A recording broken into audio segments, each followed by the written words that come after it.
I'm thinking back to school. Remember school? And I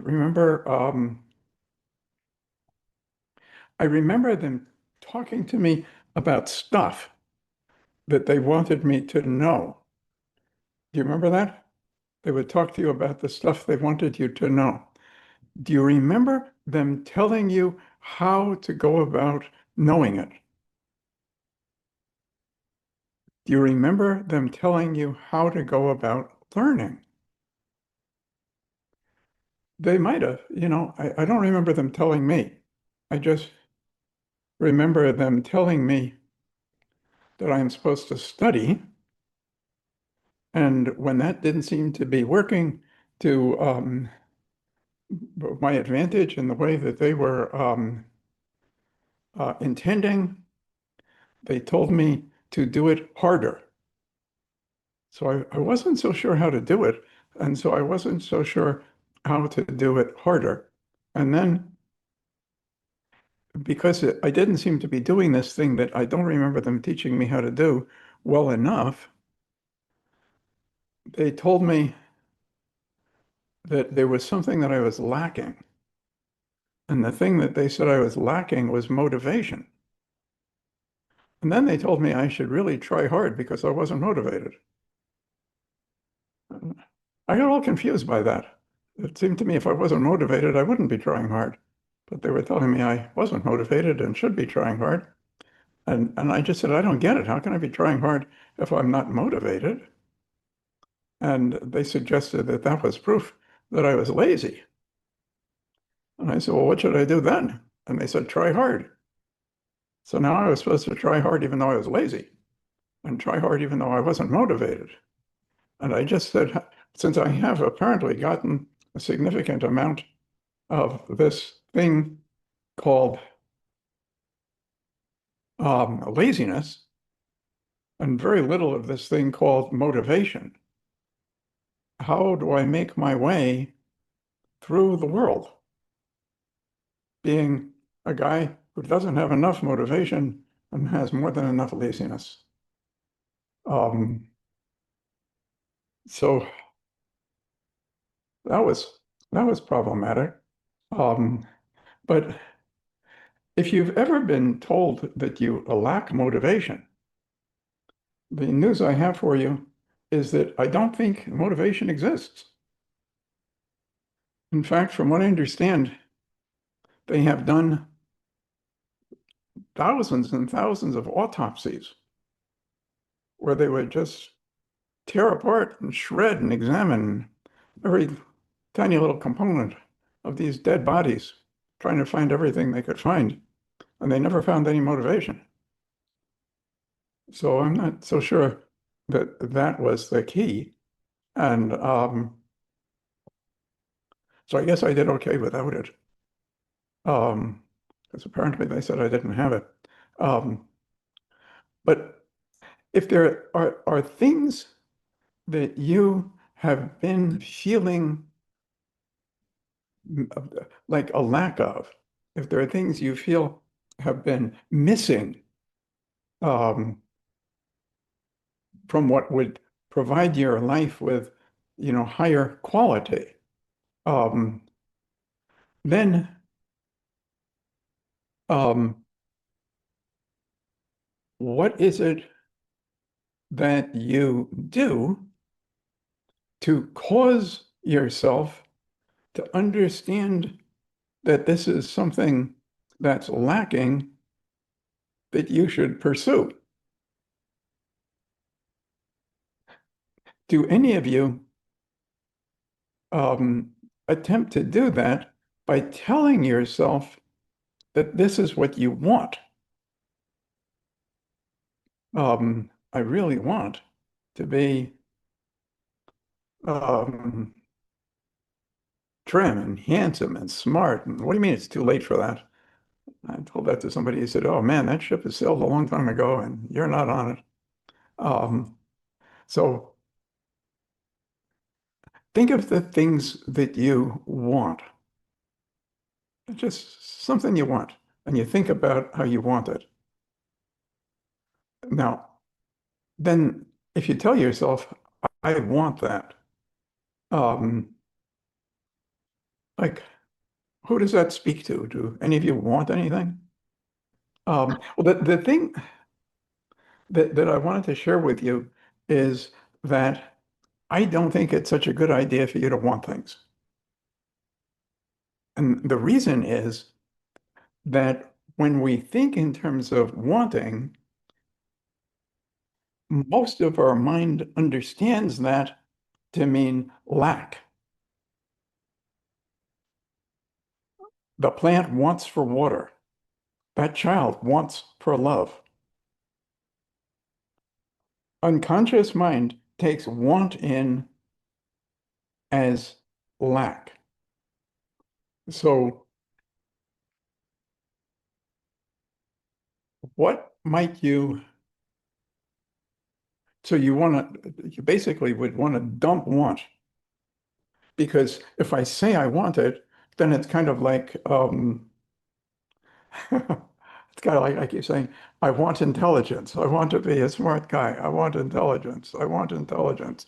Mine keeps hearing, you lack intelligence. I lack intelligence. I lack intelligence. Want, lack. So what you might look to do is replace the want with something. And we can get to what that might be. But um, I've also been noticing that I think that there are psychology is kind of like religion, in that there are a whole bunch of different kinds. You know, you could be a Muslim, you could be a Jew, you could be a Christian, you could be a this or a that. I guess you can be 127 kinds of Christian. You can be all these different things, and that's kind of the psychology. They seem to have different viewpoints, um, and one of the viewpoints. Um, is called Skinnerian from Skinner, who was the person who founded this. And Skinner was noted for advancing what he called behaviorism. Um, so while other people in the mental health area were digging deep into people's minds to try to discover and explore and perhaps find meanings that are hidden under other meanings and things such as that. Skinner would have none of that. He was, he said, hey, inside the mind is like a black box, and that's what they called it, a black box theory. And since it's a black box, you're not going to know what's in it, so don't waste your time. And instead, he was looking at behavior and how you can cause the behavior that you are looking to cause. And he spent um, a lot of his career and time and energy, and all of the psychologists he was shaping spent their time learning about behavior by shaping the behavior of what? Who's got a guess?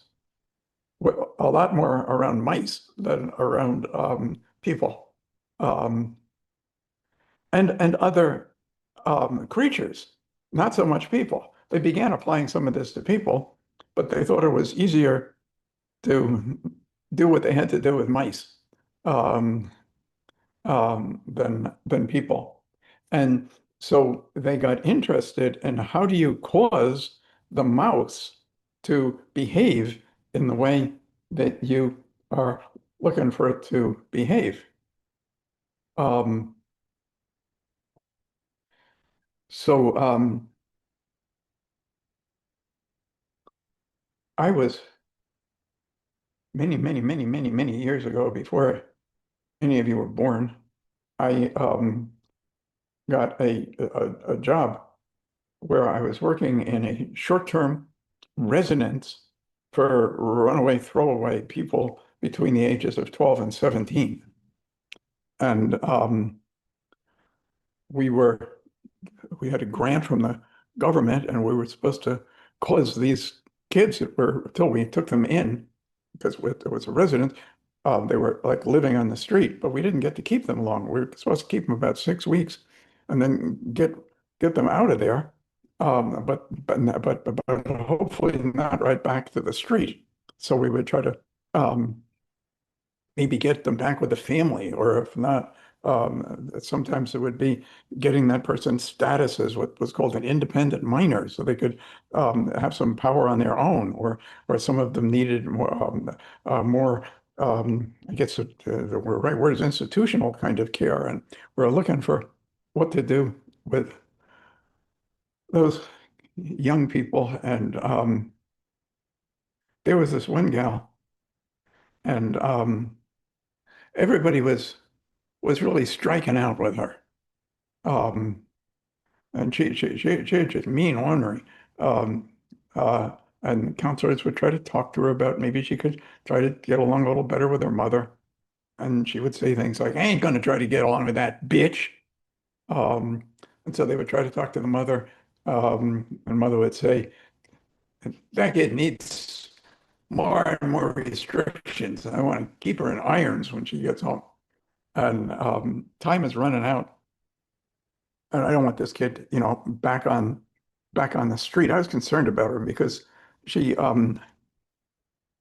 she would break bottles and then take the sharp ends.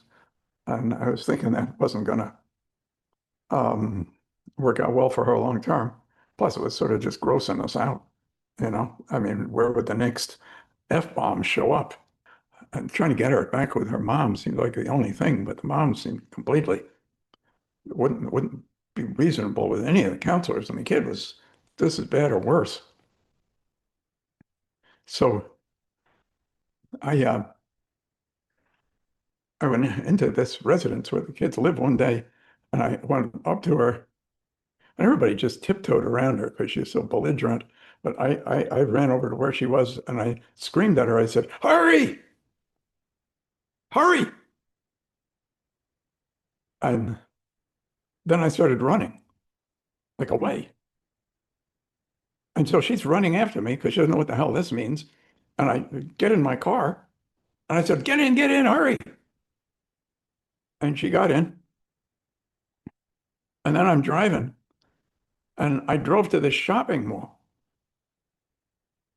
and the and she's saying, "What the hell? What's a big hurry? Where do I have to do anything?" I just said, "I got to show you. I got to show you. I got to show you."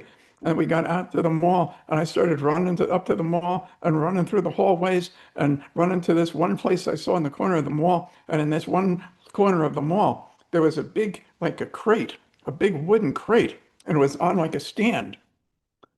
And there was inside the crate a chicken, but it was only in half the crate because it was kind of a gate where the chicken couldn't get from this part to this part. And then it had a thing like a coin slot. You could put coins into the thing. And she says, "What the heck? What is so important about this?" I said, "Watch." And I put money into the thing and pushed it. And what happened is that the gate separating the chicken from the other half of the crate went down. It opened up, you see? And the chicken walked over to the other side of the crate. And there was a light bulb up there, and there was a string. And she reached up with her little chicken beak and pulled the string, and the light turned on. And when the light turned on, music began playing. And the music that was playing was that song. You've probably never, I don't know, it was something like, "Girls, can you do the can? Dance as well as you can." And and so this song is playing. The light is on now. The chicken turned the light on, and chicken begins kicking her legs up to the music. Bum, bum, bum, bum, bum, bum, bum. And as chicken is doing that, she turns around in a circle, doing this whole dance to that song. And when the circle is finally complete, she reached up, pulled the cord, turned off the light, which turned off the music. And then she went back to the other side, and the gate closed. And a little piece of something I think chickens like to eat appeared, and there we were. And this gal, I think she's like 16, she's looking at me. So I'm looking at her.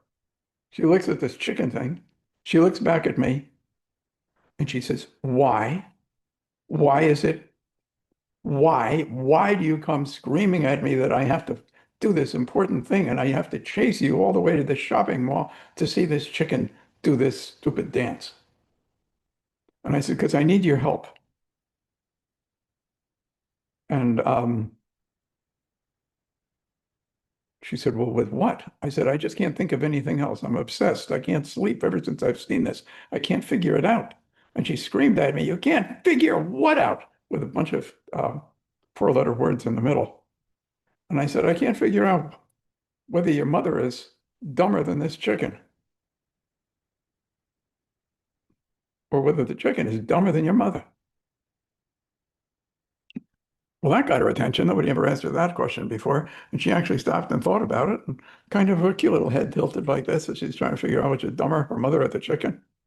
And finally, she says, "I don't rightly know." And I said to her, "Well, I'm just wondering because somebody did a hell of a lot better job with this chicken than you've done with your mother." She said, "What are you talking about?" I said, "Your mother's completely out of control, and look how well controlled this chicken is.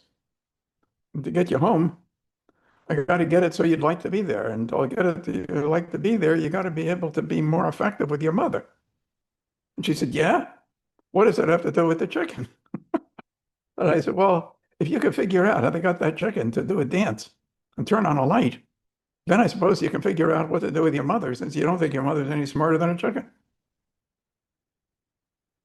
And she just looked at me. She says, "How the hell do you get a chicken to do that? I don't know how you get a chicken to do it. How do you get a chicken to dance like that?"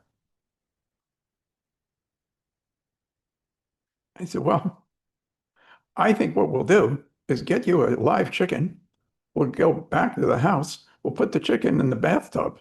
We'll give you a baseball bat, and you can just sit there on the side of the tub and try to get the chicken, to wait for the chicken to dance. And if it doesn't dance like it's supposed to dance, then just hit it with the freaking baseball bat." And she said, first time I saw her actually smile and giggle. I guess she liked the idea of doing that. She just said, "Maybe chicken soup, but not dancing chicken." And I said, "Well, then why don't you just sit on the side of the bathtub with a bag filled with chicken feed? And when the chicken starts dancing, you can feed her." And she says, "A starving chicken, not dancing chicken." So anyway, we figured it out how to get her, um, how to get the chicken to dance, um, which by the way works on people, including your own self. So for such a long time, I was out there trying to date and I was afraid to dance and I couldn't get myself to dance. But, when I saw the chicken, I figured it out finally. Um, but the way you got the chicken to dance, by the way, some of you already know how, right? What you do is you notice what's on the way to it being the way you would like, and you reward that. You don't wait for the chicken to dance, turn on lights and stuff, but you reward anything that moves toward it. And that continues to shape the behavior of the chicken till it's doing what you want. They managed to train all these animals to do incredible things. Incredible things. I went to this place called SeaWorld, and there was this huge tank, um, and there was a whale in the tank, and there were these young people standing around the tank, and one was this very attractive young lady, and she dove into the tank, and the whale and she went underwater together, and they were under there for quite a while. I didn't know what the hell they were doing. And then the whale jumped out of the water, high up into the air. And guess where the gal was? She was standing on the head of the whale, and the whale was way up in the air. Anyway, the show ended. I ran up to her, like I got right in her face. And she said, What? And I said, I'm sorry, ma'am, I don't mean to take your time or disturb or frighten you. But you have to understand, I do these training programs. I'm supposed to teach psychotherapists how to be helpful to people. And she said, Well, that that's nice. What's that have to do with me? I said, Well, they deal with issues like depression, and anxiety. And she said, I understand. I said, You stand on the head of a whale that's in the middle of the air. She said, Yes, I did. I said, Well, that's what I have to understand. Because if I can figure out how you get to stand on the head of a whale that's in the middle of the air in front of a ton of people, I guess we can figure out things like depression, anxiety. And then after that, I began paying attention to dog trainers and animal trainers. And I was paying attention to people doing counseling and psychotherapy, and I was paying attention to people doing training of dogs and other kinds of animals. And what would you guess the difference is? The observable difference between the people that were doing counseling and psychotherapy and the people that were doing animal training. The people that were training the animals, what they did actually worked. And I'll tell you how they did it. They did it by noticing what they would increase. They appreciatively noticed what they would increase. That was the whole thing. They appreciatively noticed what they would increase. And Skinner taught us that what you notice increases, whether it's with an animal or a person. What you pay attention to, what you notice, tends to grow and get bigger and bigger. So, have any of you been in any kind of counseling or therapy? And if so, what did the therapist working with you seem to notice? What seemed to be the thing that she was most curious about and interested about and wanted to pay a lot of attention to? Was it your successes? Did she say, okay, come in, sit down. We need to explore things. What? We need to explore how it's possible that you made this appointment and actually kept it. We need to explore how you pulled this together, how you pulled this together. We're going to be paying attention to how you've succeeded in things. Or was the interest directed into what was dysfunctional? Because what that particular psychologist would tell us is that wherever the interest was directed is what would likely grow. Um, Even with child rearing. So the little boy does something and mother goes, yes, yes, yes, I love that. And she jumps up and down and she claps her hands. And that is going to reinforce that child's behavior and he'll do more of it. But if he does something that she doesn't like, mother doesn't like, mother jumps up and down and says, that's terrible, that's terrible. You're giving mommy headaches. I hate this. And Skinner would say, and that's going to do just as good a job at reinforcing his behavior. So where you put attention, you get growth. Um, and if you find people are really stuck, are they putting their attention into what they would want to grow, or are they putting their attention into what they'd want less of? Because it doesn't seem to work around what you'd like less of so well.